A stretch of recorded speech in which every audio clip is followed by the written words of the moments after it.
Assalamualaikum warahmatullahi wabarakatuh. Perkenalkan, nama saya Astri Uswatun Hasanah dari kelas reguler 4B dengan NPM 211107011273 Fakultas Ilmu Kesehatan Prodi Kesehatan Masyarakat.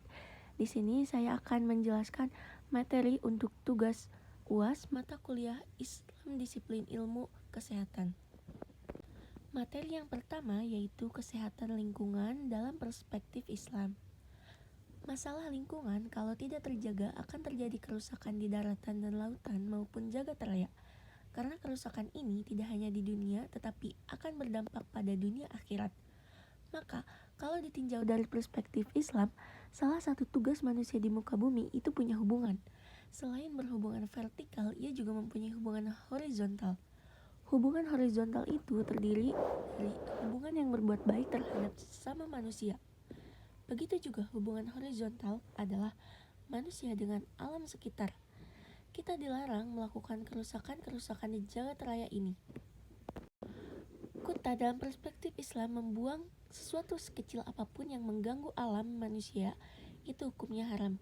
Salah satunya, manusia buang hajat di jalan. Itu dilaknat oleh Allah karena mengganggu orang sekitar dan alam semesta. Cabang iman yang paling tinggi adalah La ilaha illallahu. Yang kedua adalah kesehatan jiwa. Dalam Al-Quran dibedakan kalimat ruh dan nafs.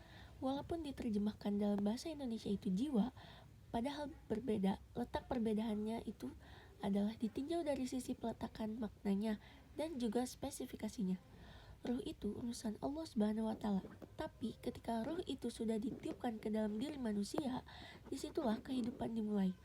Ruh yang menyatu dengan manusia yang disebut nafs atau jiwa, karena hakikat manusia itu di jiwanya.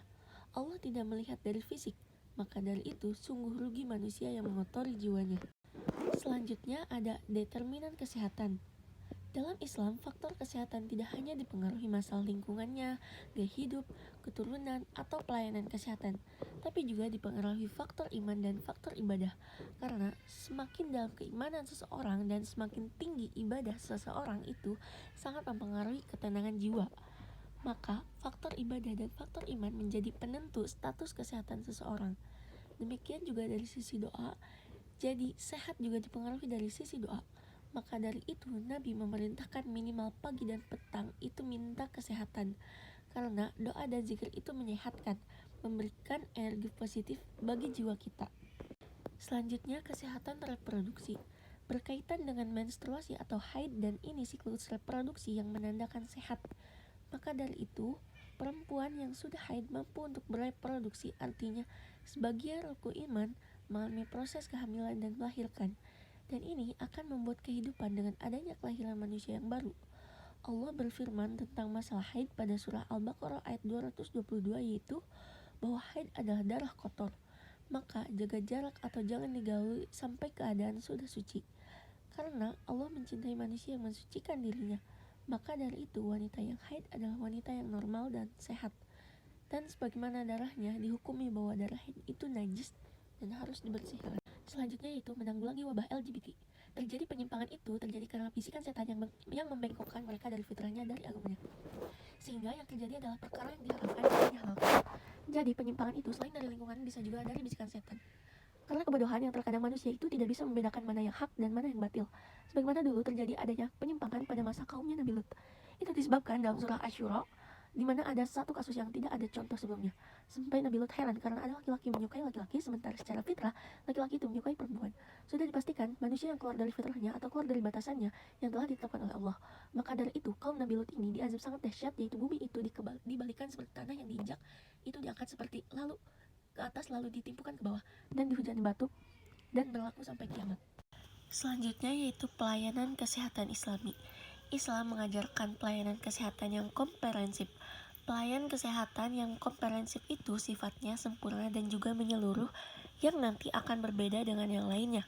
Tingkatan dalam agama kita kan Islam, iman, dan ihsan.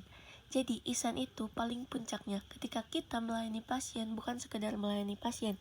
Kita melihat kemanusiaan pastinya, tapi kita melihat bahwa ini juga perintah Allah.